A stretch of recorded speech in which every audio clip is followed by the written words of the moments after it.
আসসালামু আলাইকুম রহমতুল্লাহি ওয়া বারাকাতুহু। আজকে আমি গিয়েছিলাম কটকটি কেনার উদ্দেশ্যে মহস্থান।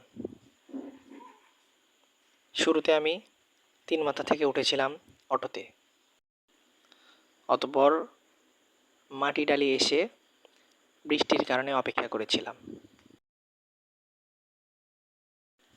অতঃপর বৃষ্টি থামার পরে আমি একটি বাসে উঠলাম। মাটিডালি থেকে বাস আমাকে 15 থেকে 20 মিনিটের মধ্যে মহস্থান নেমে দিল।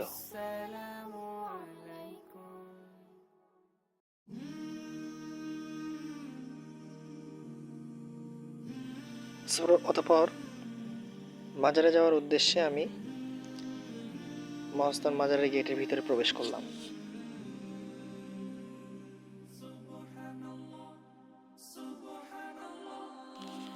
সিঁড়ি দিয়ে উপরে উঠে মসজিদের পাশে দিয়ে আমরা মাঠের দিকে গেলাম।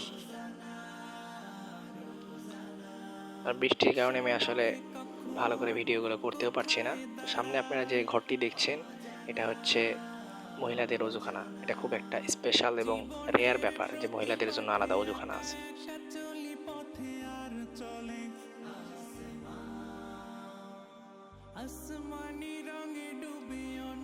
অতঃপর মাজারের সামনে যে সিঁড়ি আছে ওইটা দিয়ে আমি উপরে ওঠা শুরু করলাম মাজারের উদ্দেশ্যে।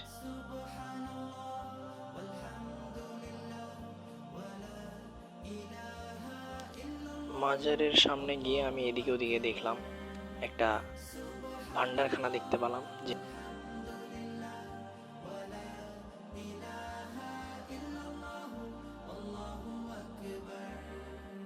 সবুজের হৃদয়ে কভু করেছি সজীব, কভু কিছু হারিয়ে চিনেছি জীবন, হাজার চোখে চোখ রেখে দেখেছি জীবনে। এরপর আমি সোজা মাজারে প্রবেশ করলাম এবং বুজুর্গ শাহ সুলতান রহমতুল্লাহ আলাইহির কবর জিয়ারত করলাম এবং কবরের আশেপাশের অবস্থা দেখলাম। এবং অতঃপর বের হওয়ার সময় তার কবরের দিকে পুনরায় চেয়ে ভাবলাম যে কাশ আমি এরকম বুজুর্গ হইতে পারতাম। জীবনের প্রলোভনে আমি চলি প্রতিক্ষণে, আর চলে আসমানি রঙে ডুবে। অতঃপর মাজারের সামনে সাইনবোর্ড এই লেখাটা পড়লাম। অতঃপর মাজার থেকে বের হয়ে আমি মসজিদের পাশে দিয়ে সিঁড়ি দিয়ে নেমে গেলাম এবং আলবিদা জানাইলাম মহস্থানগড়ের ঐতিহ্যবাহী মাজার এবং মসজিদকে।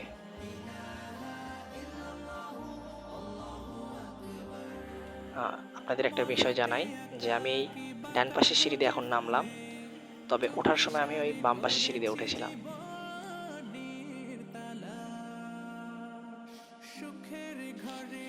মাজার গেট থেকে বের হয়ে বাম পাশে বিখ্যাত লাল মিয়া কটকটি ভান্ডারে আমি প্রবেশ করলাম কিছু কটকটি কেনার উদ্দেশ্যে এবং এদের ইতিহাস জানার উদ্দেশ্যে।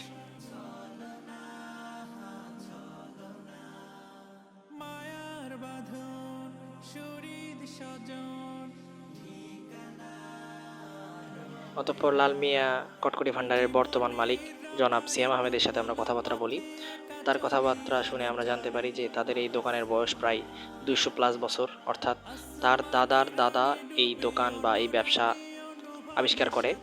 অতঃপর তার পূর্বপুরুষদের সিলসিলায় এখন সে এবং তার বাবারা এটা চালায়। আর এই যে লাল মিয়া আছে, এই লাল মিয়াটা হচ্ছে এই সিয়াম আহমেদের দাদার নামে করা। এবং তার থেকে আমরা আরও জানতে পারি যে তাদের দোকানে প্রায় দৈনিক 30 থেকে 40 মণ কটকটি বিক্রি হয়। অতঃপর আমি তাদের দোকান থেকে প্রায় 3 কেজির মতো কটকটি নেই। সে কিছু টাকা কম রাখে আমার কাছ থেকে এবং আমি বাসে করে চলে আসি বাড়ির উদ্দেশ্যে।